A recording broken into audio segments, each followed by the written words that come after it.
Hello friends, अस्सलाम वालेकुम। कैसे हैं आप? Welcome to my channel. I am doctor Shamim Ahmed and today we are going to discuss the fourth unit of subject advanced microcontroller and embedded system, which is an elective subject for third year electrical engineering for Savitribai Phule Pune University SPPU.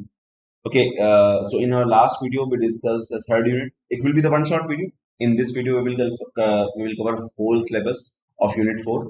जैसे हमने last unit में भी किया था। Last unit जो है third unit थी हमारी, उसमें हमने सीसीपी का कंप्लीट फंक्शन देखा था। आज हम लोग फोर्थ यूनिट कवर करेंगे। फोर्थ यूनिट में आपके पास इंटरप्ट है, तो इंटरप्ट ही है सिर्फ, बस ये कि डिफरेंट डिफरेंट इंटरप्ट है। और प्रोग्रामिंग आपके सिलेबस में सिर्फ दो इंटरप्ट की है, एक तो टाइमर जीरो की इंटरप्ट, और उसके अलावा फिर हमारे जो एक्सटर्नल हार्डवेयर इंटरप्ट है उसकी जो है प्रोग्रामिंग है। ठीक है। अगर चैनल को आपने सब्सक्राइब नहीं किया तो सब्सक्राइब कर लीजिए, क्योंकि अभी मैं फिफ्थ यूनिट और सिक्स यूनिट की भी वीडियोस डालने वाला हूँ। और उसके बाद हम लोग एक वीडियो लास्ट दो पेपर जो है, क्योंकि 2019 पैटर्न के अभी तक सिर्फ दो ही एग्जाम पेपर्स हुए हैं, एंड पेपर्स। तो दोनों एंड के जो उन क्वेश्चन पेपर्स के जितने भी उसमें क्वेश्चन आए हैं उन सबको हम लोग सॉल्व करेंगे लास्ट वीडियो में। तो अगर जो ये मैं वीडियो बना रहा हूँ वन शॉट वीडियो हर यूनिट के लिए, अगर इसमें कुछ रह जाता है इस वीडियो में और कोई टॉपिक आपको ऐसा है कि नहीं समझ में आया या वो कवर करना चाहिए था मैंने नहीं किया, तो वो आप मुझे कमेंट सेक्शन में बताइएगा, तो मैं उसको लास्ट वीडियो में कवर करूँ। ठीक है, चलो स्टार्ट करते हैं। तो ये है हमारी फोर्थ यूनिट। इसका सिलेबस लेट सी, अच्छा सिलेबस को तो शायद छोड़ देते हैं क्योंकि इंटरप्ट ही है हमारे पास। तो यहाँ पर हमारे पास इंटरप्ट हैं। तो एक्सटर्नल हार्डवेयर इंटरप्ट पिन हमारे पास तीन होते हैं, RB0, RB1, RB2, INT0, INT1 और INT2। ये तीन एक्सटर्नल हार्डवेयर इंटरप्ट हैं हमारे पास। अगर आपने इन से पहले 8051 पढ़ा होगा, आई होप के पढ़ा होगा, ठीक है, तो उसमें हमारे पास सिर्फ दो ही एक्सटर्नल हार्डवेयर इंटरप्ट थी, INT0 और INT1। यहाँ पे हमारे पास तीन एक्सटर्नल हार्डवेयर इंटरप्ट हैं, INT0, INT1 और INT2। सही। तो ये हमारे पास पिन है। बाकी जो इंटरप्ट हैं वो सब इंटरनल इंटरप्ट हैं।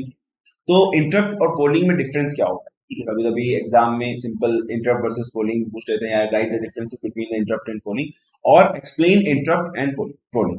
तो पोलिंग और इंटरप्ट में क्या डिफरेंस होता है? देखो मैं इसको बहुत एक सिंपल से एग्जांपल से समझाता हूँ। जैसे कि इंटरप्ट और पोलिंग में बिल्कुल ऐसा ही डिफरेंस है कि आप अपने घर में और किसी मेहमान का इंतजार हो, तो आपके फादर ने आपसे कहा कि भाई ऐसा है मेहमान आएंगे, तो जब वो आए तो फौरन दरवाजा खोलना और उनको जो है ला करके बिठाना सोफे।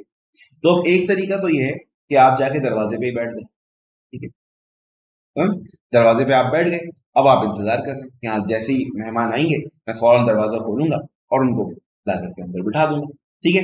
एक तरीका तो ये है कि आप जो है जाकर के बैठ गए दरवाजे पे और वेट कर, इसको कहते हैं पोलिंग। और दूसरा तरीका ये कि दरवाजे पे एक बेल लगी हुई है ऑलरेडी, तो आपको पता है कि जब भी मेहमान आएंगे बेल बजाएंगे, तो मुझे जाके बैठने की जरूरत नहीं है, मैं अपना काम, तो आप अपना जो भी काम आप कर रहे हैं, खाना बना रहे हैं या होमवर्क कर रहे हैं या मोबाइल चला रहे हैं, जो भी कर रहे हैं उस काम में आप अपना बिजी। आपको पता है जब मेहमान आएंगे बेल बजेगी। ठीक है। तो जब मेहमान आए बेल बजी, आपने क्या किया, जो काम आप कर रहे थे उसको आपने साइड में रखा और फिर आप गए, आपने मेहमान को अटेंड किया, आपने लाके उनको बिठाया सोफे पे, और फिर अपना जाकर के वापस जिस काम में आप लगे हुए थे वो काम आप वापस करना शुरू कर दिया। सही।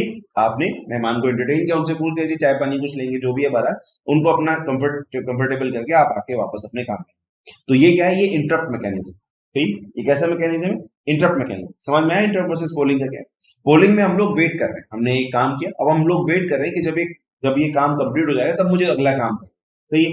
और इंटरप्ट में माइक्रो प्रोसेसर फ्री है, माइक्रो प्रोसेसर अपना काम कर रहा है, जब भी वो इंटरप्ट आएगी तब वो उसको जाके सर्विस देगा। उसको हम लोग कहते हैं इंटरप्ट सर्विस रूटीन। जैसे आपका था मेहमान सर्विस रूटीन, है ना, कि मेहमान को लाना है, बिठाना, उनको सर्विस देनी है, फिर अपने काम में लग जाए। वैसे हमारे पास हर इंटरप्ट के लिए एक इंटरप्ट सर्विस रूटीन होता है। तो जैसे ही वो इंटरप्ट आएगी, हमारा माइक्रो प्रोसेसर उस प्रोग्राम को रन करेगा जो इंटरप्ट सर्विस रूटीन होगा, और फिर वापस से जाके अपने काम में लग जाएगा जिसमें वो पहले से कर रहा था, जो भी कोई काम वो माइक्रो प्रोसेसर पहले से कर रहा है। ठीक है।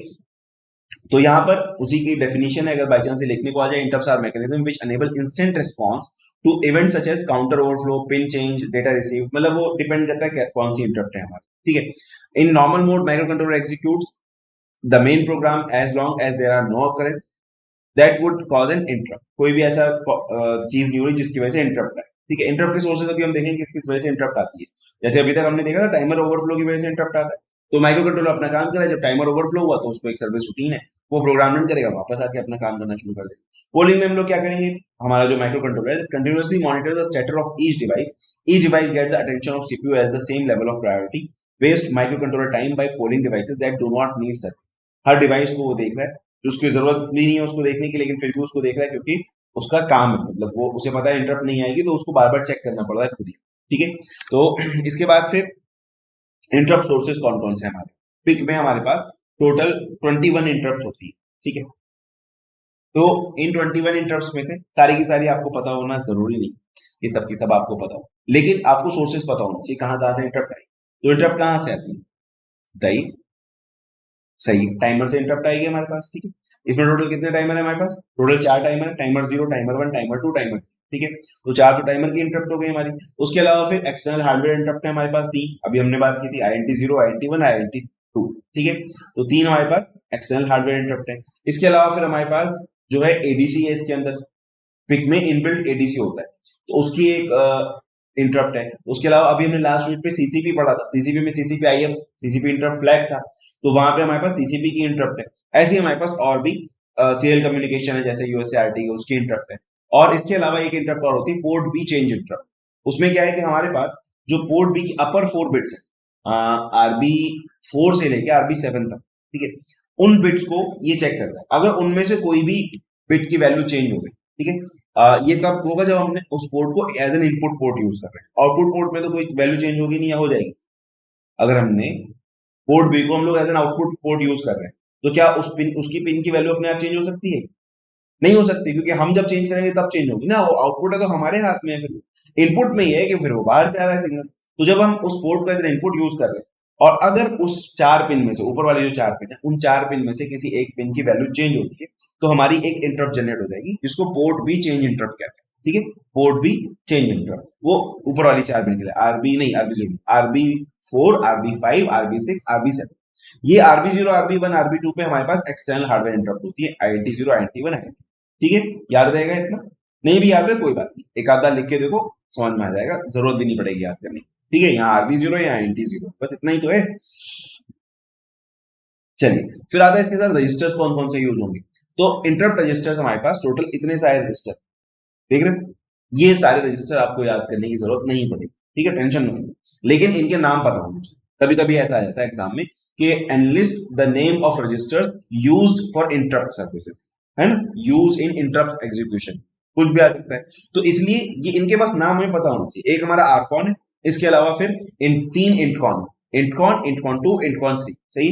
फिर हमारे पास 3 PIR है, PIR1, PIR2, PIR3, फिर PI1, PI2, PI3, फिर IPR1, IPR2, IPR, और इनको याद करना बहुत आसान, टेंशन मत लो, बहुत मुश्किल नहीं है। आप इतने सारे रजिस्टर के नेम कैसे याद करेंगे, बहुत आसान है। देखो, हर इंटरप्ट की 3 बिट होती है, कोई भी इंटरप्ट होगी। इंटरप्ट इंटरप्ट तो समझ में आ गई ना हमारे, क्या इंटरप्ट में, अगर फिर भी नहीं समझ में आई तो 2 मिनट अभी बताता हूँ। देखो, हमारा माइक्रो कंट्रोलर अपना कोई काम कर रहा था, यहाँ पे इसका मेन प्रोग्राम चल रहा है।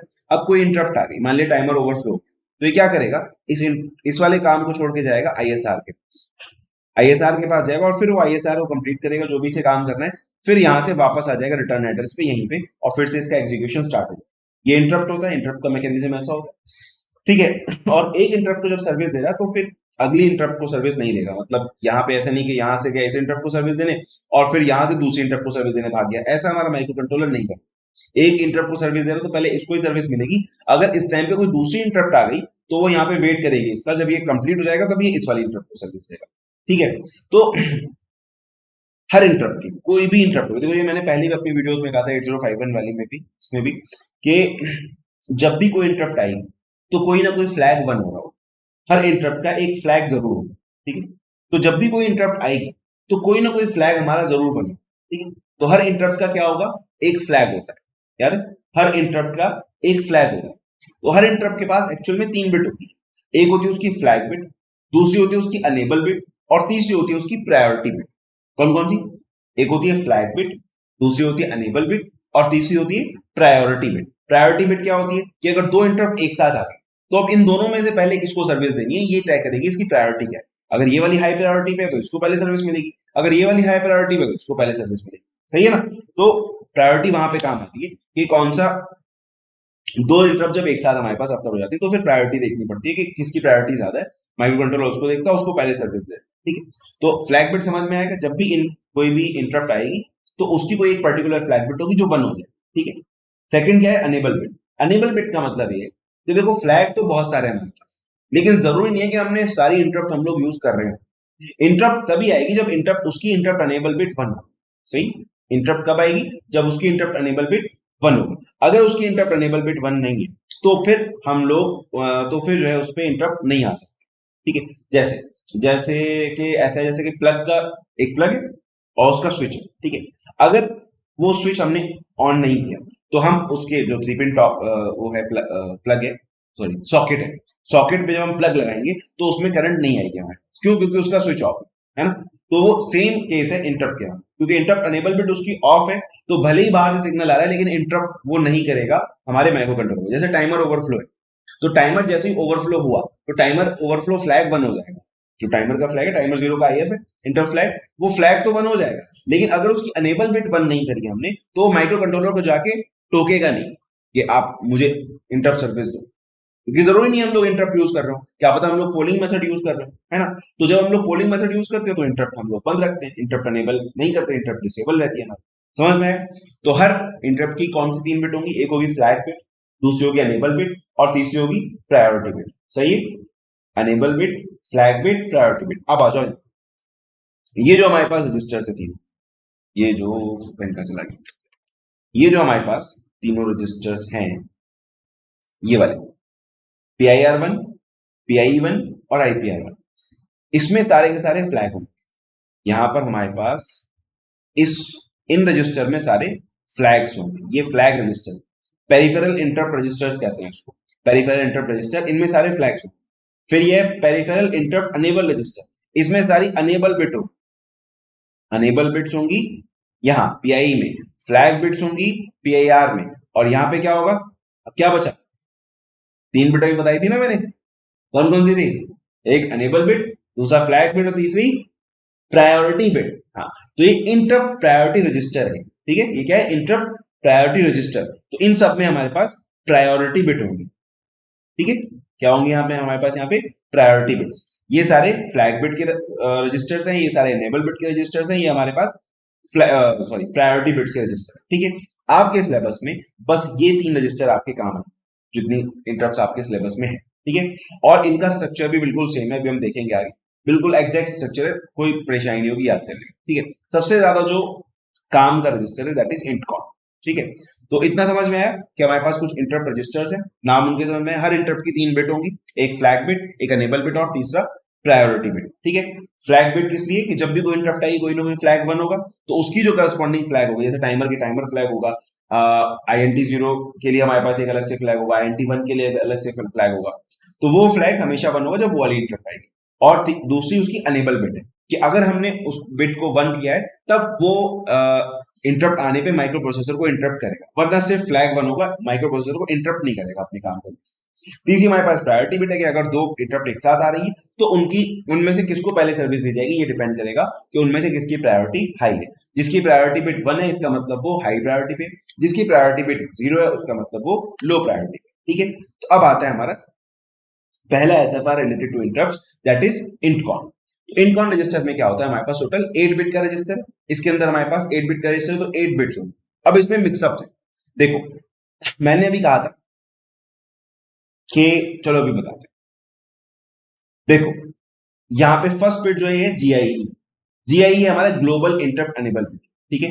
ये हमारे पास क्या है, ग्लोबल इंटरप्ट अनेबल बिट, ये हमारा मेन स्विच है।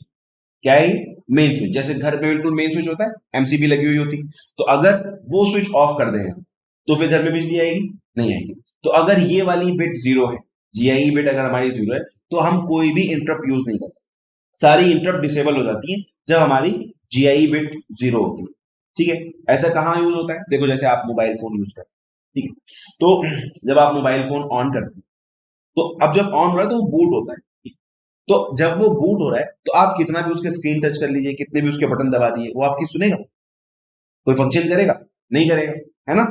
समझ में आ रही है ना? क्यों, क्योंकि उस वक्त में उसके लिए वो बूट वाला प्रोग्राम ज्यादा इंपॉर्टेंट है। उस वक्त में उसने सारी इंटरप्ट डिसेबल कर रखी है। आप कितना भी बटन दबाते रहिए, कितना भी स्क्रीन को टच करते रहिए, वो आपकी सुनने वाला नहीं है जब तक वो पूरी तरह से लोड नहीं होता। क्यों? क्योंकि उसकी इंटरप्ट सारी की सारी डिसेबल है। समझ में आई बात? ऐसे ही ये बिट क्यों होती है कि हमारे मतलब प्रोग्रामेबल भी होती है। क्यों होती है प्रोग्रामेबल? ये इसलिए कि कभी कभी ऐसे इंस्ट्रक्शन, कभी कभी ऐसे इंसिडेंट्स होते हैं जहां पे इंटरप्ट को जो है वो एंटरटेन नहीं किया जा सकता।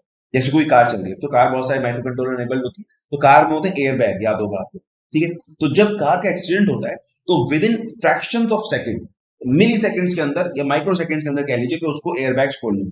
ठीक है, अब मान लीजिए कार का वो एक्सीडेंट, कार के एक्सीडेंट में आपका हाथ चला गया म्यूजिक कंट्रोलर पे, आपने वहां प्ले का बटन दबा दिया या नेक्स्ट का बटन दबा दिया, तो अब क्या माइक्रो कंट्रोलर आपकी सुनेगा कि अरे नहीं एक्सीडेंट हो रहा साहब, वो गाना सुनना है, गाना चेंज कर दो साहब? क्या ऐसा नहीं है। जब वो जैसे ही एक्सीडेंट हो सारी की सारी इंटरप्ट डिसेबल कर दो, अब वो किसी की नहीं सुनेगा। अब वो क्या करेगा? अब वो एयरबैग खोलेगा सबसे पहले।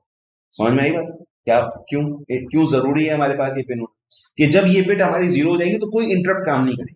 तो ऐसी कंडीशंस में माइक्रो कंट्रोलर जब उसको पता चल गया कि हाँ हमारा जो है वो क्या बोलते हैं उसे, जब उसको पता चल गया कि हमारा एक्सीडेंट हो गया, तो फौरन बैग्स खोलेगा और सारी इंटरप्ट डिसेबल कर देगा। अब कोई भी कुछ भी कमांड देता रहे, अब मुझे कुछ नहीं सुनना, अब मुझे बैग्स खोल, एयर बैग्स खोल, है ना?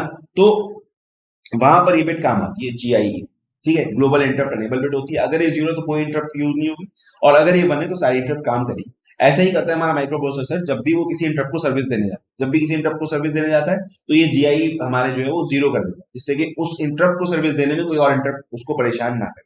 ठीक है, वापस आके वो चेक कर लेगा, किसी का भी फ्लैग होगा तो उसको सर्विस दे देगा। फिर हमारे पास होगा PEIE bit, peripheral interrupt enable bit. ठीक है, ये हमारा मेन स्विच की तरह है, और ये हमारा पेरिफेरल इंटरप्ट अनेबल बिट जो है, ये ऐसा है जैसे एक बोर्ड का स्विच होता है। आप लोगों ने एक्सटेंशन बोर्ड यूज किया हो, एक्सटेंशन बोर्ड होता है, बोर्ड में भी हम लोग प्लस लगाते हैं, एक्सटेंशन बोर्ड में भी प्लग लगाते हैं। तो ये तो ऐसा है जैसे कि ये वाली जो बिट है, ये तो ऐसा है जैसे कि मेन स्विच हमारा। ठीक है, और ये जो बिट है पेरिफेरल इंटरप्ट अनेबल बिट, ये ऐसा जैसे उस बोर्ड में स्विच है कि उस बोर्ड का भी एक मेन स्विच है। ठीक है, जैसे कि हमने बोर्ड लगाया तो उस बोर्ड में कुछ स्विचेस होंगे जो डायरेक्टली कंट्रोल है, पंखे का, लाइट का स्विचेस है ना, पंखा, लाइट और कोई और चीज, नाइट लाइट चल रही है, कुछ और चल रहा है, तो एग्जॉस्ट फैन है, तो उसके स्विचेस लगेंगे, तो उसको आप जैसे ही दबाएंगे वो ऑन हो जाएगा। लेकिन एक उसमें सॉकेट दे रखा है, उसमें आपने लगाया एक्सटेंशन बोर्ड। सही, एक्सटेंशन बोर्ड में फिर आपने अपना लैपटॉप लगा दिया, मोबाइल का चार्जर लगा दिया, उसमें भी अलग अलग स्विचेस दिए हुए हैं हमारे पास। तो वहां एक्सटेंशन बोर्ड में आपने लगाया, तो अब एक्सटेंशन बोर्ड के लिए आपको वाला स्विच ऑन करना पड़ेगा। ठीक है, तो वो स्विच है पेरिफेरल इंटरप्ट अनेबल वाला। ठीक है, ये वो स्विच है पेरिफेरल इंटरप्ट अनेबल वाला स्विच। तो अगर ये स्विच ऑफ है तो वो जो एक्सटेंशन बोर्ड वाले स्विचेस हैं, जो आपका लैपटॉप और मोबाइल चार्जर, वो नहीं चलेगा। ऐसे ही सेम इसमें कुछ डिवाइसेस हमारे पास डायरेक्ट कनेक्टेड होते हैं, और कुछ डिवाइसेस हमारे पेरिफेरल डिवाइसेस होते हैं, जैसे ADC हो गया, CCP हो गया, ये सब पेरिफेरल में आते हैं। तो अगर ये वाली बिट जीरो है तो वो जो पेरिफेरल डिवाइसेस हैं उनकी इंटरप्ट काम नहीं करेगी, सिर्फ जो मेन इंटरप्ट है वो काम करेगी। मेन इंटरप्ट कौन सी होती है? जो यहाँ पर है, टाइमर जीरो, INT जीरो और RB, port B change interrupt जो है, वो तीन हमारी मेन इंटरप्ट है। वो डायरेक्ट हमारी GIE से कंट्रोल होती है, PEIE से कंट्रोल नहीं होती। अगर ये बिट जीरो भी रहे तब भी ये तीनों इंटरप्ट काम करेंगी, बाकी सारी इंटरप्ट काम नहीं करेंगी। बाकी सारी इंटरप्ट इसके ऊपर डिपेंड है। बाकी सारे इंटरप्ट को यूज करने के लिए ये भी वन होनी चाहिए और ये भी वन होनी चाहिए। किसी भी इंटरप्ट को यूज करने के लिए ये तो वन होना ही चाहिए, GIE। और अगर पेरिफेरल डिवाइसेस में से कोई इंटरप्ट यूज करनी है तो इसको भी हमें वन करना है। लेकिन हम लोग प्रोग्रामिंग में प्रैक्टिकल रहने के लिए क्या करते हैं, इन दोनों को हमेशा वन है। जब भी हम इंटरप्ट यूज कर रहे हैं हम दोनों को वन कर देते हैं। क्यों चक्कर में पड़े? बाई चांस हमें कहीं पे INT जीरो या INT वन यूज करना पड़ गया तो प्रॉब्लम हो जाएगी। तो ये दोनों बिट समझ में आए क्या है? फिर आता है हमारे पास यहाँ पे टाइमर जीरो की इंटरप्ट अनेबल बिट है, INT जीरो की इंटरप्ट अनेबल बिट है, और पोर्ट बी की interrupt enable bit. Interrupt enable bit तुम लोग समझ ही गए, ये स्विच है कि स्विच ऑन किया तो पंखा चला, बंद किया तो ऑफ हो गया। सेम ये यहाँ पे हमारे पास इंटरप्ट के लिए स्विच है। अगर ये वन है तो इंटरप्ट जब आएगी तो हमारा माइक्रो कंट्रोलर इंटरप्टेड होगा और ISR पे जाके उसको रन कराएगा। अगर ये जीरो है तो इंटरप्ट आएगी तो माइक्रो प्रोसेसर को वो इंटरप्ट नहीं करेगी, बल्कि सिर्फ जो उसका फ्लैग है वो बंद हो जाएगा। ठीक है, ये हमारे पास INT zero, external hardware interrupt zero वाली इंटरप्ट अनेबल बिट है। ये पोर्ट भी चेंज इंटरप्ट अनेबल। ठीक है, ये अनेबल बिट हो गई इनकी। फिर इनकी कौन कौन सी बिट बची? फ्लैग बिट और प्रायोरिटी बिट। मैंने तुमसे ये कहा था कि सारी की सारी जो इंटरप्ट सबकी तीन बिट होती है, लेकिन यहाँ पे हमारे पास ये जो INT जीरो है इसके लिए सिर्फ दो ही बिट। क्यों है दो बिट? इसके लिए एक तो इसकी इंटरप्ट अनेबल बिट है और एक इसकी इंटरप्ट फ्लैग बिट। इसकी कोई प्रायोरिटी इंटरप्ट नहीं। क्यों नहीं है? क्योंकि ये हमेशा हाई प्रायोरिटी पे है।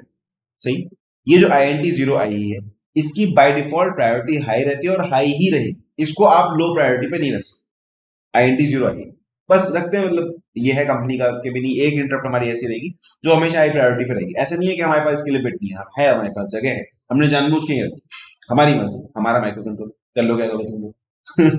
खैर ऐसा नहीं, मतलब लॉजिकल है। दरअसल उन्होंने ये है कि कुछ चीजें ऐसी होती हैं जो बहुत ज्यादा मतलब अर्जेंसी के लिए यूज की जाती हैं, तो उनमें हम लोग हमेशा इसलिए बाय डिफॉल्ट अगर बहुत सारी इंटरप्ट भी एक साथ आ रही तब भी इसको सबसे पहले सर्विस मिलेगी, तो जो सबसे क्रिटिकल डिवाइस होता है उसको हम लोग यहाँ पे करेंगे, ठीक है। इसलिए हम लोग इसको, इसकी कोई प्रायोरिटी बिट नहीं होती, हमेशा हाई प्रायोरिटी पे रहती है, आईएनटी जीरो है, बाकी सबके लिए प्रायोरिटी बिट है हमारी, ठीक है। इंट कौन समझ में आया, स्ट्रक्चर समझ में आया, देखो पहले ग्लोबल इंटरपेरेबल बिट, फिर पेरिफेरल इंटरपेरेबल बिट, फिर हमारे पास टाइमर, एक्सटर्नल हार्डवेयर और पोर्ट बिट, ठीक है, टीआईबी, ठीक है। ये हमारे पास टीआईआर, सॉरी, तुमने चैट जीपीटी का तो नाम सुना ही होगा, चैट जीपीटी, है ना, तो बस हमें क्या करना है, जीपीटी आई आर, है ना, देखो जीपीटी और आई आर हो गया हमारा इंटरप्ट रजिस्टर, ठीक है। तो जीपीटी लिखना है पहले, जीपीटी फिर आई आर, और फिर टी आई आर को दोबारा से लिख दें, पहले होंगी अनेबल वाली बिट और बाद में होंगी हमारे पास फ्लैग वाली बिट, ठीक है।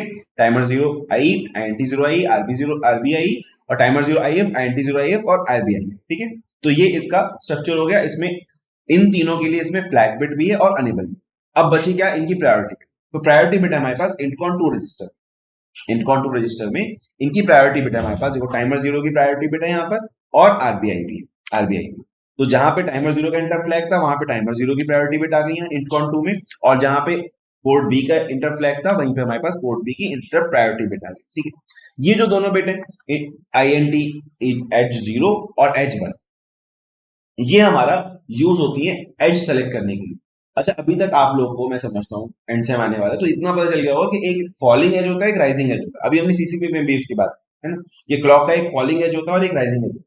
तो अगर हमें कभी ऐसा करना है कि हम जो एक्सटर्नल हार्डवेयर इंटरप्ट पिन पे जो हम क्लॉक कनेक्ट कर रहे हैं, जो भी सिग्नल हम लोग दे रहे हैं, उसके हमें फॉलिंग एज पे काम करना है कि राइजिंग एज पे इंटरप्ट नहीं आना चाहिए, फॉलिंग एज पे इंटरप्ट आनी चाहिए, तो हम इस पिन को यहाँ पे वन कर दें, इस बिट को। अगर हमने इसको बिट वन कर दिया जीरो वाली को, तो आईएनटी जीरो का अब फॉलिंग एज सेलेक्ट हो, और अगर वन वाली को हमने वन कर दिया आईएनटी एज, तो आईएनटी वन वाली जो पिन थी आरबी वन, उसमें जब फॉलिंग आ जाएगा तब इंटरप्ट आएगी, राइजिंग एज पे इंटरप्ट नहीं है, ठीक है, क्लियर है। आरबीपीओ ये पुलअप अनेबल बिट है, अगर ये जीरो है तो पोर्ट बी में पुलअप्स अनेबल हो जाएंगे, जनरली हम लोग करते हैं जब हम उसको एज एन इनपुट सेलेक्ट करते हैं, और अगर ये वन है तो पुलअप्स अनेबल नहीं हो, पुलअप रजिस्टर मैंने लास्ट टाइम डिस्कस किया ही, ठीक है, जब इसका आर्किटेक्चर हम लोग डिस्कस किया। फिर आते हैं हमारे पास P I R one register, P I one register, IPR one register, मैंने आपको बताया था बस यही आपके जो है सिलेबस में रहेंगे, क्योंकि जितनी आपके सिलेबस में इंटरप्ट है वो सब इन तीनों इन रजिस्टर में कवर हो जाती है, ठीक है। तो मतलब सिंपल है, जो बिट देखो हमारे पास यहाँ पर होंगी वही बिट यहाँ पर होगी, बस फर्क क्या होगा, यहाँ पे सारे फ्लैग्स होंगे पीआईआर वन में, पीआई वन में सारी इंटरप्रेनेबल बिट होंगी, आईपीआर वन में सारी प्रायोरिटी बिट होंगी, एग्जैक्टली सेम बिल्कुल जो है वो स्ट्रक्चर रहेगा, ठीक है। पीएसपी आईएफ ये हमारे पास सीरियल पोर्ट जो है उसकी इंटर फ्लैग है, यहाँ पे एडीआईएफ एडीसी का इंटर फ्लैग है, एचओडी कन्वर्टर जो है हमारे पास, फिर ये हमारे पास आरसीआईएफ है, जब यूएसए आरटी, तो जब रिसेप्शन अनेबल होगा मतलब जब रिसीव हो जाएगी बिट तो ये वाला इंटर फ्लैग है उसके लिए, और जब ट्रांसमिशन कंप्लीट होगा तो ये वाला इंटर फ्लैग है उसके लिए, ठीक है। फिर हमारे पास SSP IF synchronous serial port inter flag, अच्छा ये पैरेलल स्लेव पोर्ट है, सॉरी ये पैरेलल स्लेव पोर्ट के लिए, ये सिंक्रोनस सीरियल पोर्ट के लिए, फिर सीसीपी जो था हमारा उसका इंटर फ्लैग है, फिर टाइमर टू का इंटर फ्लैग है यहाँ पे, और टाइमर वन का, टोटल हमारे पास चार टाइमर है, ठीक है। तो चार टाइमर में से हमारे पास टाइमर टू टाइमर वन का इंटर फ्लैग यहाँ पर है, और टाइमर जीरो का इंटर फ्लैग इंटकॉन में है, ठीक है। टाइमर थ्री का हमारे पास फिर पीआईआर टू में होता है, सही है। तो ये यहाँ से सेम इनकी अनेबल बिट यहाँ पर होंगी पीआई वन रजिस्टर, ठीक है। फिर हमारे पास आईपीआर वन में इसका प्रायोरिटी बिट्स होंगी इन्हीं की, सब टीएमआर वन आई, टीएमआर वन आई, टीएमआर वन आई है, सही है, सेम सेम बिल्कुल चल रहा है। तो जनरली आता तो नहीं है एग्जाम में पर कभी पूछ भी सकते हैं, तो इसमें एक्सप्लेन करने में बहुत ज्यादा प्रॉब्लम नहीं होनी चाहिए। एक रजिस्टर आपको याद रखना है, याद करना है, तीनों रजिस्टर आपको याद हो जाए, ठीक है। एक में एनेबल बिट है, एक में फ्लैग बिट है, और एक में हमारे पास इंटरप्ट प्रायोरिटी बिट है, सही। चलिए, तो ये हमारा इंटकॉन थ्री रजिस्टर, इंटकॉन थ्री रजिस्टर जो है वो कंप्लीटली डेडिकेटेड है एक्सटर्नल हार्डवेयर इंटरप्ट को। देखो इंटकॉन जीरो आईएनटी जीरो तो हमारी कवर हो गई, इंटकॉन इंटकॉन में इसका जो है वो इंटरप्ट अनेबल बिट भी थी, इंटरप्ट फ्लैग बिट, ठीक है। तो आईएनटी जीरो तो हमारी यहाँ कवर हो गई, यहाँ पे इसका एज सिलेक्शन वाली बिट आ गई, ठीक है। अब ये जो बिट है हमारे पास इंटकॉन थ्री, इसमें जो बची आईएनटी वन और आईएनटी टू, उनकी बिट्स हमारे पास यहाँ पे, INT1 और INT2 के हमारे पास है प्रायोरिटी बिट है, फिर हमारे पास इसकी अनेबल बिट है, फिर हमारे पास फ्लैग बिट। ठीक है, तो चाहे तो आप राइट से चलना शुरू करिए, सबसे पहले क्या आता है, सबसे पहले फ्लैग आता है, फिर अनेबल बिट आती है, फिर हमारे पास प्रायोरिटी बिट आती है। ठीक है, तो दोनों के दो के पेयर है, बीच में एक एक खाली है, इजिली है, इजिली आप इसको याद कर सकते। ठीक है, फिर ये इसका डायग्राम है। डायग्राम जनरली लॉजिक डायग्राम बनाने को आता नहीं है एग्जाम में ज्यादातर प्रोग्रामिंग की आती है, लेकिन ये लॉजिक डायग्राम बस ये बताने के लिए समझाया गया है कि जो हमारे मेन ये वाली इंटरप्ट्स हैं, ये हमारी सिंपल जीआई से भी कंट्रोल हो सकती है, लेकिन बाकी के जो इंटरप्ट्स हैं उनके लिए हमें पीआई भी चाहिए, और लो प्रायोरिटी और हाई प्रायोरिटी पे कैसे जा रहा है वो बस यहाँ पे शो किया गया। खैर, अब आता है मेन पोलिंग और इंटरप्ट में जो मेन डिफरेंस है, अगर बाई चांस कभी आए तो ये भी टाइमर के लिए अच्छा है, टाइमर जीरो के लिए हम लोग पोलिंग और इंटरप्ट में डिफरेंस यहाँ शो कर दिया है कि अगर टाइमर जीरो कि अब जो नेक्स्ट है वो टाइमर जीरो की प्रोग्रामिंग। ठीक है, कि कैसे हम लोग इंटरप्ट को प्रोग्राम करें। तो हाँ, मेन है कि इंटरप्ट को कैसे प्रोग्राम करते हैं। यहाँ पे इंटरप्ट की प्रोग्रामिंग थोड़ी सी डिफरेंट है, 8051 में आसान होती है, यहाँ पे थोड़ा सा हमें एक पार्ट अलग से लिखना पड़ता है। ठीक है, तो ये बस डिफरेंस समझाया गया जो मैं अभी आपको बता रहा था। Sit here and wait and perform a task. Interrupt का अगर हमारे पास ऑप्शन है तो हम लोगों ने इंटरप्ट जनरेट कर दी, अब हम लोग यहाँ पे कोई भी काम कर रहे हैं अपना, और जब इंटरप्ट आएगी तो हम लोग यहाँ आएंगे, फिर टाइमर फ्लैग को हमने क्लियर किया, काउंटर को प्लस कर दिया, एंड कर दिया, वापस से मतलब हम लोग वापस से आगे अपना काम करना शुरू कर। पोलिंग में हम लोग यहाँ पे बैठ के चेक करेंगे, जब तक हमारा टाइमर फ्लैग नहीं हो जाएगा तब तक यहीं पे बार बार चेक करते रहेंगे। यही टाइमर फ्लैग वन होगा, यस, तो हम आगे बढ़ेंगे, काउंटर प्लस प्लस, मतलब ये कि हमें काउंट करने हैं उसके वो कितनी बार टाइमर ओवरफ्लो हो रहा है, तो हमने काउंटर इनिशियलाइज कर दिया है, और जैसे ही वो टाइमर ओवरफ्लो हमने काउंटर प्लस प्लस किया, फ्लैग को वापस से जीरो किया और वापस से आगे फ्लैग को चेक करते रहेंगे। तो ये पोलिंग हो गया कि हम बस उसको चेक कर रहे हैं बार बार। ये इंटरप्ट हो गया, हम अपना कोई भी काम करें, जैसे ही वो ओवरफ्लो होगा तो इंटरप्ट आएगी, हम इंटरप्ट पे जाएंगे, फ्लैग को क्लियर करेंगे, काउंटर को प्लस करेंगे और वापस से। ठीक है, तो ये सिंपल डिफरेंस है पोलिंग और इंटरप्ट। अब आता है हमारे पास कि प्रोग्रामिंग कैसे। तो यहाँ पर प्रोग्रामिंग में बिग 18 में ये एक एक्स्ट्रा पार्ट हम लोग को लिखना पड़ता है जब भी हम इंटरप्ट की प्रोग्रामिंग करें। ठीक है, जनरली हमारे पास हाई प्रायोरिटी इंटरप्ट्स ही आती हैं, तो अगर लो प्रायोरिटी है तो इसको हम लोग लो प्रायोरिटी अकॉर्डिंगली प्लान कर सकते हैं।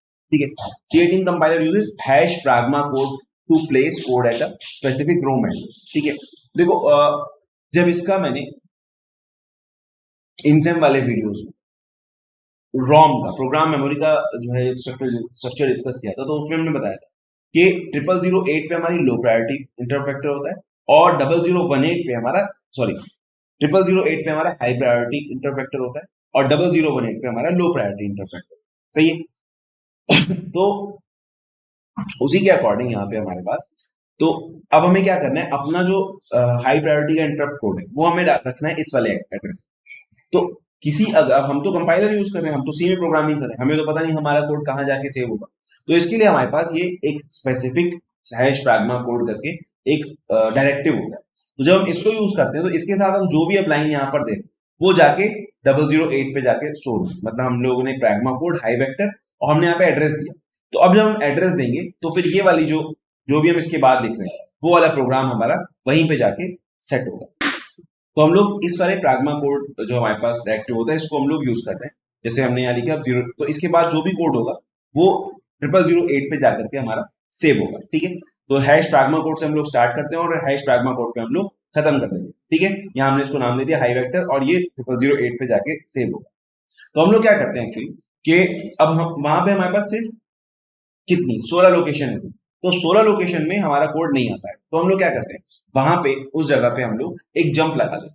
ठीक है, वहां पे जाके हमने क्या किया, एक गो टू कमांड दे दी, यहाँ पे लिखते हैं अंडरस्कोर ASM, यानी कि ये वाली जो कमांड है असेंबली में चलती है, ये अंडरस्कोर ASM से एंड ASM तक जो भी कमांड होगी हम ये बताते हैं कंपाइलर को कि असेंबली लैंग्वेज की कमांड। ठीक है, तो गो टू माई ISR, और हमने क्या किया, इसको माई ISR पे भेज दिया, और वहां पे हम लोग जाके चेक कर लेंगे। ठीक है, चेक ISR, कभी माई ISR होता है, कभी अगर एक ही ISR इंटर सर्विस रूटीन हम लोग यूज कर रहे हैं तो डायरेक्टली हम उसको वहां पे जाके जो है जंप करा दें। वरना हम लोग क्या करते हैं, इसको लिखते हैं चेक ISR, एक जगह दूसरी जगह हम लोग जंप कराते हैं, वहां पे हम लोग चेक करते हैं कि जो इंटरप्ट सर्विस रूटीन, मतलब जो हमने कई सारे इंटरप्ट अगर हम लोग यूज करें तो कौन सा फ्लैग बन रहा है, तो कौन सी इंटरप्ट आई है वो हम लोग वहां पे जाके चेक करें। ठीक है, तो now we redirect it from location 0008 to another program to find the source of the interrupt and finally to the ISR. This is done with the help of the keyword interrupt as follows. तो यहाँ पे हम लोग फिर जब दूसरी जगह हम लोग जाएंगे हैश प्राग्मा इंटरप्ट माई ISR, इस तरह से हम लोग लिखते हैं, और फिर उसमें हम लोग वो वाला जो है वो कोड लिखेंगे जिसमें हमें चेक करना है कि इंटरप्ट कौन सी आएगी, कौन सा फ्लैग। अभी ये देखो आगे प्रोग्राम करेंगे तो एकदम क्लियर हो जाएगा। अभी बस इतना समझो कि ये वाला प्रोग्राम हमें जरूर लिखना है जब भी हम लोग इंटरप्ट यूज कर रहे हैं, तो हम लोग ये वाले कोड का यूज करेंगे। हैश प्राग्मा कोड से क्या होता है, हैश प्राग्मा कोड से अगर हैश प्राग्मा के बाद कोड लिखा हो इसका मतलब जो भी हम एड्रेस यहाँ देंगे वहां पे ये वाला प्रोग्राम जाके सेव होगा। और उसमें हम लोग क्या करते हैं, वहां से जंप लगा देते हैं दूसरी जगह पे जहां पे हम चेक कर लें कि कौन सी इंटरप्ट आई। या अगर इंटरप्ट सर्विस रूटीन लिखना तो हम लोग वहां पे लिख सकते हैं, क्योंकि वहां हमारे पास स्पेस की कोई बाउंडेशन नहीं। यहाँ पे हमारे पास बाउंडेशन सिर्फ 16 लोकेशन है, 16 लोकेशन में कितनी कमांड आ जाएंगे यार, समझ रहे हो बात को। तो यहाँ से फिर हैश प्राग्मा इंटरप्ट माई आईएसआर। अब ये जो हमने इंटरप्ट यूज किया है रिजर्व कीवर्ड, इसका मतलब ये है कि अब जितनी भी यहाँ पे जा रहा है नीचे की तरफ उसकी वजह से क्या होगा, यहाँ पे लास्ट में अपने आप रेटिफाई यानी कि रिटर्न एड्रेस, रिटर्न की कमांड यहाँ पे अपने आप हमारा माइक्रो कंट्रोलर डाल देता है कि जहां से आए थे वहीं वापस जा, जहां से जंप करके आए थे हम लोग जिस प्रोग्राम को छोड़ के वहीं पे हमें वापस जा। तो ये इंटरप्ट कीवर्ड यहाँ पे इंपॉर्टेंट है। हैश प्राग्मा इंटरप्ट माई आईएसआर और वॉइड माई आईएसआर करके फिर हम लोग यहाँ पे जो भी इंटरप्ट सर्विस रूटीन लिखना है वो हम लोग यहाँ पर लिख देते हैं। ठीक है। Steps for programming PIC 18F458 timer using interrupt. तो हमें क्या करना है, सबसे पहले अनेबल करना है सारी इंटरप्ट अनेबल बिट्स। अगर हमें इंटरप्ट यूज करने तो इंटरप्ट अनेबल बिट यूज करनी पड़ेगी, यानी मेन स्विच ऑन करना पड़ेगा जीआई, फिर पेरिफेरल स्विच भी ऑन कर देंगे, और फिर जो टाइमर का मेन स्विच है, टाइमर 0 का इंटरप्ट अनेबल बिट है, वो भी हम लोग ऑन कर देंगे। टाइमर 0 की इंटरप्ट अनेबल बिट कौन से रजिस्टर में है याद है, टाइमर 0 की, टाइमर 0 की हमारे पास इंटकॉन रजिस्टर, ठीक है। टाइमर 1 की हमारे पास PIR1 रजिस्टर, ठीक है। तो टाइमर 0 के हमारे पास इंटरप्ट अनेबल बिट है इंटकॉन रजिस्टर। फिर configure the T0 con register, हम लोग जो टाइमर को वैल्यू देनी है, टाइमर को कौन सा मोड यूज करना है, 8 बिट, क्योंकि टाइमर 0 दोनों मोड में यूज होता है, 8 बिट भी 16 बिट भी, और उसमें प्री स्केलर यूज करना नहीं करना। तो हम लोग जो नॉर्मल टाइमर का ऑपरेशन होता है उसको प्रोग्राम करने के लिए टाइमर को हम लोग T0 कॉन को प्रोग्राम करेंगे। फिर हम लोग क्लियर करेंगे टाइमर के फ्लैग को, ये भी हमारे पास इंटकॉन में ही TMR0IF। और फिर हम लोग हायर बाइट लोअर बाइट में जो भी वैल्यूज पुट करनी है वो हम लोग कर देंगे। Set TMR0 on bit to start timer 0, timer को हमने स्टार्ट कर दिया। और जब हमारा टाइमर 0 IF1 होगा, जब जैसे टाइमर हमारा ओवरफ्लो हो जाएगा तो कोड हमारा अपने आप ISR पे आ जाएगा और वहां से वो एग्जीक्यूट होना शुरू हो जाएगा। बाई डिफॉल्ट हमारा टाइमर 0 हाई प्रायोरिटी पे रहता है। बाई डिफॉल्ट कई सारी जो हमारी वो है बिट्स वो हाई प्रायोरिटी पे, जैसे टाइमर 0 हमारा हाई प्रायोरिटी पे रहता है, INT0, INT1, INT2 तीनों की तीनों हमारी हाई प्रायोरिटी पे रहती है। और आरबी पुलअप, आरबी जो पोर्ट बी वाली इंटरप्ट है वो भी हमारी हाई प्रायोरिटी पे, ठीक है। अगर हमें इसे चेंज करना है टाइमर 0, अगर हमें लो प्रायोरिटी पे रखना है तो हम क्या कर सकते हैं, इंटकॉन 2 रजिस्टर में हमारे पास इसकी इंटर प्रायोरिटी बिट, इसकी टाइमर 0 की अनेबल बिट और फ्लैग बिट इंटकॉन रजिस्टर में, और इसकी प्रायोरिटी बिट हमारे पास इंटकॉन 2 रजिस्टर में। Same goes for port B change inter, port B change inter की भी इंटर फ्लैग बिट और अनेबल बिट, ये दोनों के दोनों हमारे पास इंटकॉन में, और इसकी प्रायोरिटी बिट हमारे पास इंटकॉन 2 में, ठीक है। तो ये हमारा प्रोग्राम जनरली होता है कि कोई एक प्रोग्राम आएगा ऐसा, write a C18 program to use timer 0 interrupt to generate square wave on pin RB1 while data is being transferred from port C to port D simultaneously, ठीक है। ऐसे ही एक प्रोग्राम आया भी था एग्जाम में लास्ट, उसको हम लोग एग्जाम वाली वीडियो में डिस्कस करेंगे। अभी एक जनरल प्रोग्राम हम लोग सेट कर लेते हैं यहाँ पर कि सबसे पहले क्या करना है, हमें इंक्लूड करनी है हमें अपनी जो हेडर फाइल है, फिर उसके बाद define my bit port B bit dot RB. ये हमने इसलिए करा है क्योंकि हमें इस बिट पे स्क्वायर वेव जनरेट करनी, ठीक है। तो जो भी जिस भी पिन पे हमें स्क्वायर वेव जनरेट करनी है उसको हम लोग एक नाम दे देते हैं जिससे कि हमें अंदर बार बार चेंज ना करना। अगर बाई चांस कल को कहने लगे कोई कि भाई आप बजाय RB1 के आप RB2 पे जनरेट करी, तो हमें अंदर चेंज नहीं करना पड़ेगा प्रोग्राम में, सिर्फ हम यहाँ पर एक लाइन चेंज करेंगे और काम हो जाएगा, सही है। फिर अब हमें क्योंकि इंटरप्ट यूज करनी है तो हमने यहाँ पे void T0 ISR, कोई ना कोई उसका ISR हम लोग लिखेंगे टाइमर 0 का, वो हमने यहाँ डिक्लेयर कर दिया, हम आगे डिफाइन कर देंगे, अभी हम डिक्लेयर कर, ठीक है। और ये वाला कोड हमें जरूर लिखना जब भी हमारे पास इंटरप्ट हमें यूज करनी होगी, तो ये वाला कोड जरूर आएगा, ठीक है। तो यहाँ मैंने ऊपर नीचे लिख दिया इसको, hash pragma code my high prio interrupt 0x08, और वही जो कोड था हमारा void my high prio interrupt void, और यहाँ से underscore ASM go to check ISR end AS, ठीक है। गो टू में हमने वहां माई ISR लिखा था, यहाँ पे चेक ISR क्यों लिखा है वो बताते हैं। फिर यहाँ पे एंड AS मतलब ये असेंबली कमांड चेंज खत्म हो गई, और यहाँ पे हमने प्राग्मा कोड बंद कर दिया, यानी ये वाला जो कोड है हमारा 0008 पे जाके स्टोर हो जाएगा, ठीक है। अब हमारे void check ISR में, void check ISR भी हमने डिफाइन किया, तो void check ISR में हम लोग चेक करेंगे कि जो इंटरप्ट आई है वो टाइमर 0 की वजह से ही आई है या नहीं आई है, कहीं ऐसा तो नहीं कि किसी और वजह से इंटरप्ट आ गई हो, तो इसीलिए यहाँ पे void check ISR जरूरी है। तो हम लोग यहाँ से यहाँ जंप करेंगे और फिर यहाँ पे आके चेक करेंगे कि हमारी जो इंटरप्ट आई है वो टाइमर की ही वजह से आ रही है या किसी और वजह से आ रही है। ठीक है, तो उसके लिए हम क्या करेंगे, यहाँ पे आके उसका इंटरप्ट फ्लैग चेक करेंगे। इंटरप्ट आ गई, हम लोग आ गए यहाँ पे। अब हम चेक करेंगे टाइमर की वजह से आई है, तो उसके लिए हम उसका फ्लैग चेक करेंगे। अगर फ्लैग 1 हुआ है, इसका मतलब टाइमर 0 की वजह से इंटरप्ट आई है। अब हम क्या करेंगे, टाइमर 0 के आईएसआर पे चले जाएंगे। टाइमर 0 आईएसआर यहाँ पे कॉल कर लेंगे। तो T0 आईएसआर हमारा ये है, यहाँ पे हमने डिफाइन कर दिया। हमें क्या करना है कि भैया माई बिट को टॉगल करना है, स्क्वायर वेव जनरेट करनी है, तो बिट को हमने टॉगल कर दिया। यहाँ पे my bit equals to complement of my bit, और टाइमर 0 एच और एल में हमने वैल्यू पुट कर दी जो हमने पहले वैल्यू पुट। अगर हम वॉइड मेन देखें यहाँ पे, तो वॉइड मेन में हमने क्या किया, सबसे पहले ट्रिस डी को 0 बनाया। मतलब हमने इसने कहा है कि साइमल्टेनियसली पोर्ट सी से डेटा पोर्ट डी में जाना है, तो हमने पोर्ट डी को आउटपुट पोर्ट बना लिया। फिर ट्रिस बी बिट, हमारी जो पोर्ट बी की बिट थी, उसको हमने 0 करके उसको भी आउटपुट पिन बना लिया।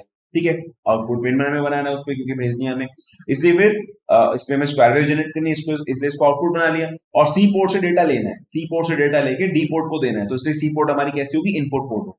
तो इसलिए इस पे आप 0xFF भी लिख सकते हैं। मैंने डायरेक्ट 255 लिख दिया, क्योंकि FF भी डेसिमल में 255 ही होता है। लेकिन अगर आप FF लिख रहे हैं तो 0x लगाना ना भूलें उससे पहले, सही है, वरना क्या होगा, दुर्घटना हो जाए, प्रोग्राम में एरर आ जाए। सही है? उसके बाद T0 कॉन में हमने 0x00 डाल दिया है। टाइमर 0 हमारा 16 बिट मोड में चल रहा है, कोई प्रीस्केलर हम लोग यूज नहीं कर रहे। सही है? नहीं, अगर 0 0 होगा तो टाइमर 0 के लिए एक्चुअली 08 हम लोग डालते हैं, 0x08, तब हमारा नो प्रीस्केलर यूज होगा। अगर यहाँ हमने 0 0 डाल दिया तो हमारा जो प्रीस्केलर है वो कौन सा यूज होगा, 0x02 वाला प्रीस्केलर यूज हो जाएगा। टाइमर 0 का प्रीस्केलर T0 कॉन रजिस्टर, अगर आपको याद हो, यहाँ मैंने बनाया है, नहीं बनाया, यहाँ पे T0 कॉन रजिस्टर मैंने नहीं बनाया, सॉरी, कोई बात नहीं, आप लोग देख लीजिएगा। तो T0 कॉन रजिस्टर में हमारे पास PSA बिट होती है, जिसको हम 1 रखते हैं, कोई अगर हमें प्रीस्केलर नहीं चाहिए, और उसके बाद 3 बिट हमारे पास प्रीस्केलर के लिए। तो हम लोग T0 कॉन में हमेशा 0x08 डालते हैं, अगर हमें कोई प्रीस्केलर यूज नहीं करना। अब जैसे मैंने यहाँ पे 0 डाल दिया, तो अब क्या होगा, 2 वाला प्रीस्केलर यूज हो जाएगा। चलो कोई बात नहीं। फिर टाइमर यहाँ पे हमसे इसने कहा तो है नहीं कुछ भी, कितनी स्क्वायर वेव चाहिए, प्रीस्केलर यूज करना है नहीं करना। तो अगर लिखा नहीं है कि प्रीस्केलर यूज करना है, तो कुछ भी डाल सकते हैं, कोई प्रॉब्लम नहीं। ठीक है, TMR0H में हमने 35 डाल दिया, L में हमने 0 डाला। ठीक है, अब हमारा टाइमर 0 में, अब हमें क्या करना है, अब हमें वो सारी चीजें करनी है, ये बने अनेबल, ये सब करना है। T0 कॉन रजिस्टर हमने सेट कर ही दिया। टाइमर फ्लैग को हमें अभी 0 करना है। टाइमर हाई बिट और लोअर बिट हमने वैल्यू डाल ही दी है। टाइमर को ऑन करना है। ठीक है, तो ये सारे काम हम लोग करेंगे यहाँ पे। ठीक है, इंट कॉन बिट्स और TMR0IF, टाइमर के फ्लैग को हमने 0 कर दिया। उसके बाद हमने फिर टाइमर की इनेबल बिट को हमने 1 कर दिया। यहाँ पे ये माइनस गलती से है, ये यहाँ नहीं होगा, एक बस ये होगा पहले, वाइटनर चला दिया मैंने इसको, ठीक है ना। तो यहाँ पे हमारे पास TMR0IF हमने 0 कर दिया, इसकी इंटरप्ट अनेबल बिट को 1 किया, टाइमर को हमने ऑन कर दिया, और पेरिफेरल इंटरप्ट अनेबल और ग्लोबल इंटरप्ट अनेबल दोनों को हमने 1। ये लाइंस ऊपर नीचे कर सकते हैं, वैसे सही तरीका इसका होगा, पहले हम लोग ग्लोबल इंटरप्ट अनेबल इसको 1 करें, फिर इसको 1 करें, फिर इसको 1 करें, उसके बाद टाइमर हम अपना ऑन करें। ठीक है, चलो खैर कोई बात नहीं। लेकिन ये कोड अभी भी परफेक्टली रन करेगा, ऐसी कोई प्रॉब्लम नहीं, ये रन होने वाला ही कोड है। मैं इसलिए ये स्क्रीनशॉट है उसका, जो मैंने अपने कंपाइलर पे रन करा है, MP लैब के ऊपर। आप लोग भी लैब करते होंगे तो आपने देखा ही होगा। ठीक है, वाइल 1, अब हमें क्या करना है, हमें बस पोर्ट डी में डेटा डालना है, पोर्ट सी से। कब तक डालना है, जब तक इंटरप्ट नहीं आया। इंटरप्ट आ जाएगी तो हम कहाँ जाएंगे, वो T0 ISR पे जाएंगे। एक्चुअल में इंटरप्ट आएगी तो हम जाएंगे यहाँ पे इंट कॉन्बिट्स वॉइड चेक ISR, क्योंकि इंटरप्ट जो है वो कहाँ आ रही है, 8 पे आ रही है, तो हम आएंगे यहाँ पे। ये हमें यहाँ से भेजेगा चेक ISR पे, यहाँ से आएंगे हम यहाँ पे, यहाँ से क्या करेगा, यहाँ पे चेक करेगा कि IF टाइमर 0 जो इंटरप्ट फ्लैग है वो 1 हुआ है या नहीं हुआ। अगर ये 1 हुआ है तो फिर T0 ISR को कॉल करेगा, यानी कि इसको कॉल करेगा। फिर हम आ जाएंगे यहाँ पे क्या करेंगे, बिट को टॉगल कर देंगे, टाइमर की वैल्यूज वापस से सेट कर देंगे, और टाइमर के फ्लैग को 0 कर देंगे। टाइमर हमारा पहले भी चल रहा था, अब भी चल रहा है। चलते हुए टाइमर में हमने क्या किया है, हमने उसकी जो वैल्यूज थी वो चेंज कर दी। तो इस तरह से ये प्रोग्राम हमारा बार बार रन करता रहेगा और स्क्वायर वेव हमारी जनरेट हो जाएगी। सही, समझ में आया? नहीं समझ में आया तो 2 मिनट पीछे जाओ और वापस से इसको देख लो, ऐसे समझ, ठीक है। चलो, फिर हमारे पास आता है external interrupt hardware interrupt INT0 की प्रोग्रामिंग। तो INT0 की प्रोग्रामिंग में हमारे पास there are 3 external, sorry INT0 नहीं बल्कि INT1 INT2 के लिए भी थोड़ा बहुत बस चेंज करना पड़ेगा, प्रोग्रामिंग सेम रहेगी। हमारे पास 3 एक्सटर्नल हार्डवेयर इंटरप्ट है, जो कि RB0 RB1 RB2 पिन पे हमारे पास अवेलेबल है। बाय डिफॉल्ट सारी हार्डवेयर पिन हमारी 008 पे ही आती है, हाई प्रायोरिटी पे रहती है सारी की सारी। उसके अलावा अगर हमें कोई भी इसमें से इंटरप्ट यूज करना है तो उसकी करस्पॉन्डिंग इंटरप्ट अनेबल बिट हमें वन करनी पड़ेगी, ठीक है। उसके अलावा INT0 interrupt enable bit is INT0 IE, जो कि हमारे पास इसकी इन अनेबल बिट और फ्लैग बिट दोनों के दोनों इंटकॉन रजिस्टर में, इसकी कोई प्रायोरिटी बिट नहीं होती, ठीक है। ये हमेशा हाई प्रायोरिटी पे रहती है। INT0 is a positive edge triggered interrupt, which means when a low to high signal is applied on pin RB0, the INT0 IF is raised, causing the microcontroller to be interrupted. ठीक है, ये हमारी कैसी है, positive edge triggered है। तो जब zero लो से हाई जाएगा, यानी कि जब राइजिंग एज आएगा तब ये इंटरप्ट अकर होगा। अगर बाई चांस हमने इसका जो इंटरप्ट एज वाली बिट थी हमारे पास, है ना, किसमें थी हमारे पास, वो INT इनकॉन 3 में थी, यहाँ पे होगी नहीं, इनकॉन 2 में, सॉरी, इनकॉन 2 में जो इंटरप्ट एज वाली बिट थी, अगर ये हमने वन कर रखा है तो फिर इसका उल्टा हो जाएगा, फिर हमें फॉलिंग एज पे इंटरप्ट मिलेगी, राइजिंग एज पे इंटरप्ट नहीं मिलेगी, ठीक है। तो बस इसके अलावा फिर हमारे पास ये इंटरप्ट इनकॉन रजिस्टर है, इसमें हमारे पास की एनेबल बिट भी है और फ्लैग बिट भी। अगर हम लोग INT1 यूज करें, तो इसकी एनेबल बिट और फ्लैग बिट हमें इंटकॉन 3 में मिलेगी। अगर INT2 यूज कर रहे हैं तो भी वो इंटकॉन 3 में है। तो INT1 और INT2 के लिए हम लोग इंटकॉन 3 वाले रजिस्टर को भी प्रोग्राम करेंगे। इंटकॉन को तो हमें हमेशा प्रोग्राम करना ही पड़ेगा। क्यों करना पड़ेगा? क्योंकि उसमें GI और PI बिट है, वो दोनों तो हमेशा वन हमें करनी ही करनी, ठीक है। लेकिन इसमें आसानी देखो इसकी प्रोग्रामिंग में है कि आपको पूरे रजिस्टर का स्ट्रक्चर याद रखने की जरूरत है। अगर आपको ये याद है कि कौन सी बिट किस रजिस्टर में है, तो आप सिंपली ये वाली लाइंस लिख करके, जो हमारे पास ये वाली है इनकॉन बिट्स डॉट TMR, उस बिट का आप नाम लिखेंगे, रजिस्टर का नाम लिखेंगे और बस हमारा काम। उस रजिस्टर का नाम लिखो बिट्स डॉट उस बिट का नाम जो भी हमें चेंज करना। तो अगर रजिस्टर का स्ट्रक्चर याद ना भी रहे, बस हमें ये पता होना चाहिए कौन सी बिट किस रजिस्टर में, तो हम उसको वहां से प्रोग्राम कर सकते हैं, ठीक है। ये आ गया इसका प्रोग्राम। प्रोग्राम क्या है? A switch is connected to INT0, एक जो interrupt external hardware interrupt zero, उसमें एक स्विच कनेक्टेड है और LED हमारी RB7 पे है। In this program every time the switch is press it toggles the LED। जैसे ही स्विच प्रेस होगा हमारी LED टॉगल होते हैं, एक बार दबाया चल गई, दूसरी बार दबाया बंद हो गई, ऐसा। while at the same time data is being transferred from port C to port D continuous। इसके साथ साथ क्या हो रहा है, पोर्ट सी से पोर्ट डी पे हमारा डेटा भी ट्रांसफर, ठीक है।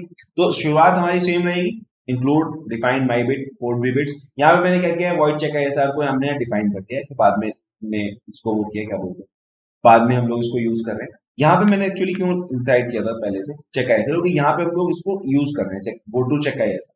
तो यहाँ पे हम चेक ISR पे जा रहे हैं, तो उससे पहले चेक ISR डिफाइन होना चाहिए या डिक्लेयर होना चाहिए। यहाँ पे हमने क्या किया कि उसको डिक्लेयर कर लिया, पहले वॉइड चेक ISR मैंने डिक्लेयर कर लिया कि आगे कोई भी फंक्शन इसको यूज कर सकता है, और वॉइड INT0 ISR ये भी हमने डिक्लेयर कर दिया, ठीक है। फिर हमने यहाँ पे चेक ISR को ही डिफाइन कर दिया, interrupt check ISR, pragma interrupt check ISR, void check ISR void, और फिर यहाँ पे हम लोग क्या करेंगे, यहाँ पे हम कौन सी इंटरप्ट यूज करें, INT0, तो उसके फ्लैग को हमें चेक करें। तो INT INTCON bits dot INT0 IF is equal to double equals to 1। अगर ये हमारा 1 हुआ है, जो एक्सटर्नल हार्डवेयर इंटरप्ट 0 है, वो अगर हमारी पे इंटरप्ट आई है, तब तो हम INT0 ISR रन करेंगे। अगर वो इंटरप्ट किसी और वजह से आई है, बाई चांस हमने गलती से, पिछला प्रोग्राम था टाइमर 0 की भी इंटरप्ट अनेबल कर रखी, और बाई चांस हमने टाइमर चलता हुआ ही छोड़ दिया, टाइमर 0, तो अगर चलता हुआ भी छोड़ दिया तो वो इंटरप्ट देगा। तो अब हम उस इंटरप्ट की वजह से हम वापस से 008 पे आ जाएंगे, लेकिन हमें वो इंटरप्ट, उससे हमें कोई मतलब ही नहीं है, वो हम यूज ही नहीं करते। तो हम तो अपना चेक करेंगे एक्सटर्नल हार्डवेयर इंटरप्ट। अगर ये 1 हुआ है तब तो सही है, अगर ये 1 नहीं हुआ इसका मतलब किसी गलती से किसी और वजह से इंटरप्ट आ गई होगी, और हमें कोई मतलब नहीं, हम यहाँ से वापस चले, ठीक है। और ये हमने वही वाला जो कोड है, ये तो लिखना ही लिखना है हमेशा, इसको तो एकदम रट्टा मार लो, लिख लिख के ऐसा लिख लो कि उंगलियों को याद हो जाए, बिल्कुल सही है। और जाते ही एग्जाम में कॉपी पे पिछले वाले पेज पे लिख लेंगे चुपचाप। सॉरी, ये मैंने नहीं कहा, ये मैंने नहीं बताया, ठीक है। तो बहरहाल, तो हमें hash pragma code my high prio INT equals to 0 into 0x08, ये हमारा कोड होगा, यानी इस वाले लोकेशन पे ये कोड जाना है, और ये वाला कोड हमेशा सेम रहेगा, ये वाला कोड ऐसा ही रहेगा, इसको ऐसे ही याद करो, ठीक है। उसके अलावा चेक ISR में बस डिफरेंस होगा कि जो हम इंटरप्ट यूज कर रहे होंगे उस इंटरप्ट के फ्लैग को हम लोग यहाँ पे चेक करेंगे। अब आ गए हम लोग वाइड मेन। वाइड मेन में क्या करना है, हमें इस वाली पिन को इनपुट पिन बनाना है, इस वाली पिन को आउटपुट पिन बनाना है, ये तो काम करना है बस। और हमें सी से डी पे डेटा भी भेजना है, पोर्ट डी को आउटपुट बनाना है, पोर्ट सी को इनपुट बनाना है। तो वो सारे काम हम कर लें। सबसे पहला काम यही करा, वाइड मेन में जाने के बाद सबसे पहले किस पोर्ट को इनपुट बनाना है, किस पोर्ट को आउटपुट बनाना है, वो कमांड सबसे पहले लिख दो, जिससे किस्सा ही खत्म हो, सही है। तो वही हमने किया, 7 को इनपुट बनाया, RB0 को आउटपुट बनाया, सी को हमने इनपुट पोर्ट बनाया, डी को हमने आउटपुट पोर्ट बनाया, और फिर हम लोग इंटकॉन ये वाली जो कमांड है, क्या हमने उन सबको अनेबल किया। ग्लोबल इंटरप्ट अनेबल कर लिया, पेरिफेरल इंटरप्ट अनेबल कर लो, इसमें नहीं किया है पर कर लेना सही रहता है। उसके बाद इंटर फ्लैग को 0 कर दिया, इंटरप्ट अनेबल बिट को भी हमने 1 कर दिया, ठीक है। अब हमने क्या किया, अब हमने इनफाइनाइट लूप लगा दिया एक while 1, और पोर्ट डी में हम लोग पोर्ट सी का डेटा भेज रहे हैं, सही, हम फ्री हो गए काम। अब क्या होगा, अब बचा क्या, बचा हमारा आईएसआर। तो वॉइड INT0 आईएसआर में हमें क्या करना है, बस जब भी इंटरप्ट आएगी तो हमें क्या करना है, my bit equals to under sorry complement of my bit, और ये माईबिट हमने यहाँ पे डिफाइन कर दिया, find my bit port B bits dot RB7 को हमने डिफाइन कर दिया। अब जब भी हमारा कोई भी वो आएगा, जब भी इंटरप्ट आएगी उस पर हमारी RB7 टॉगल हो जाएगी, 1 है तो 0 हो जाएगी, 0 है तो 1 हो जाएगी। और हम क्या करेंगे, और हम ये करेंगे कि उसके फ्लैग को 0 कर देंगे वापस। क्यों कर रहे हैं हम लोग 0, क्योंकि ये फ्लैग चेक होता है जब इंटरप्ट आती है, तो यहाँ पे आके ये फ्लैग चेक होता है, सही। तो अब हमने इसको 0 नहीं किया, बाई चांस 0 नहीं किया, और ये वापस यहीं आएगा, फिर देखेगा कि यार ये तो 1 है, तो फिर वापस से इधर ही आ जाएगा, फिर से टॉगल होना शुरू हो जाएगा। तो इसलिए इसको हम कर देंगे 0, जब 0 के वापस यहाँ से वापस जाएगा तो ये चेक करेगा, अच्छा इसका मतलब अब जो है 1 नहीं है, तो हम जा सकते हैं, फिर यहाँ से वापस अपना चल जाएगा, ठीक है। तो इसलिए हम लोग यहाँ पे फ्लैग को भी 0 कर देंगे, इससे कि अगली बार जो आने वाली इंटरप्ट है वो इजीली डिटेक्ट हो जाए, ठीक है, उसमें हमारे पास फ्लैग, ठीक है। तो ये था हमारा 4th यूनिट। बस इसमें इतना ही है। कभी ऐसा होता है कि इंटरप्ट 1 आता है, हाँ, अगर एक्सटर्नल हार्डवेयर इंटरप्ट 1 का प्रोग्राम आता है, यही सारे काम वो कह रहा है कि एक्सटर्नल हार्डवेयर इंटरप्ट 1 के साथ आपको करना, तो हमें क्या करना पड़ेगा, यहाँ पे हम लोग INT, ये जो हमारा चेक है सारे, इसकी जगह अब हम लोग क्या करेंगे, इंटकॉन बिट्स ही लिखेंगे। INT1 की बिट हमारे पास कहाँ थी, INT1 के लिए और INT2 के लिए फ्लैग बिट हमारे पास इंटकॉन 3 रजिस्टर में, है ना, इंटकॉन 3 रजिस्टर में, तो इंटकॉन 3 बिट्स डॉट INT1 IF को हम लोग चेक करेंगे, इंटकॉन 3 bits dot INT1 IF, colour दीजिए, तो ये हमारे पास यहाँ हो जाएगा इंटकॉन 3 बिट्स डॉट INT1 IF, ठीक है, डबल इक्वल्स टू 1। तो हम इसको चेक करेंगे इफ, ठीक है, अगर 1, और उसके अलावा ये पूरा का पूरा सेम रहेगा, और ये INT0 की INT1 ऐसा लिख लेंगे, नहीं भी लिखेंगे तो भी कोई प्रॉब्लम नहीं। ये तो नाम है ना फंक्शन का, फंक्शन का नाम हम कुछ भी दे सकते हैं, आप अपना नाम लिख सकते हैं, मेरा नाम लिख सकते हैं, सार्कास्टिक ISR लिख सकता हूँ मैं यहाँ पे, कोई दिक्कत थोड़ी है, ठीक है। तो ये बस हमें ये चेक करना पड़ेगा कि फ्लैग हमारा वही है, और यहाँ पे हमें और कोई चीज चेंज नहीं करनी। क्या चेंज होगा फिर, यहाँ पे ये चेंज होगा, इंटकॉन बिट्स INT0 IF की जगह हम लोग क्या करेंगे, यहाँ पे भी INTCON 3 bits INT1 IF equals to 0 करेंगे यहाँ पे। ऐसे ही INTCON bits dot INT0 IE है, तो उसकी जगह हमें क्या करना पड़ेगा, INTCON 3 bits dot INT1 IE equals to 1, क्योंकि जो यहाँ इंटकॉन में वहां पे इंटकॉन 3 में, और यहाँ पे जैसे मैंने सिर्फ GI लिख के छोड़ दिया है, तो सिर्फ GI से काम नहीं चलेगा, अब हमें PEI बिट भी 1 करनी पड़ेगी, वो भी हमारे पास 1 होनी ही चाहिए, INTCON bits dot PEI equals to 1, तो वो भी, क्योंकि ये हमारी पेरिफेरल इंटरप्ट में आती है, ये नॉर्मल बिना PIE के काम नहीं करेगी, INT1 वाली, INT0 वाली तो कर जाएगी, ठीक है। तो क्लियर है, अगर INT1 आता है तो हमें बस ये चेंजेस करने हैं, बाकी पूरी पूरा प्रोग्राम वैसा का वैसा ही सेम रहेगा, ठीक है। और बाकी जो लास्ट ईयर में क्वेश्चन आए हुए हैं वो हम लास्ट उसमें रखेंगे। फिर भी अगर आप लोग को कोई चीज इसमें ना समझ में आई, कोई डाउट रह गया हो, या कोई ऐसा टॉपिक आपको लगता है जो मैंने 4th यूनिट में कवर करना चाहिए था मैंने नहीं किया, तो आप कमेंट सेक्शन में लिख के मुझे बताइए, फिर जो लास्ट वीडियो होगी हमारी उसमें मैं उस टॉपिक को कवर, ठीक है। तो कैसा लगा आपको वीडियो, अगर अच्छा लगा तो आप इसको लाइक कर दीजिए और अपने दोस्तों के साथ शेयर कर दीजिए, क्योंकि एग्जाम आने वाले हैं, तो ऐसा ना हो कि वो लोग तैयारी ना कर पाए या कुछ इस टाइप का मामला। खैर बात यह है कि इसको लाइक करें, इस चैनल को सब्सक्राइब करें, और दूसरे लोग तो शेयर कर दें इसको, ठीक है। अगर PDF चाहिए तो शायद डिस्क्रिप्शन में या लिंक में कोई नंबर होगा, उससे व्हाट्सएप पर आप कॉन्टैक्ट कर लीजिएगा, आपको ये सारी PDFs मिल जाएगी, ठीक है। चलिए, तो मिलते हैं आपसे अगले लेक्चर में, तब तक के लिए बाय।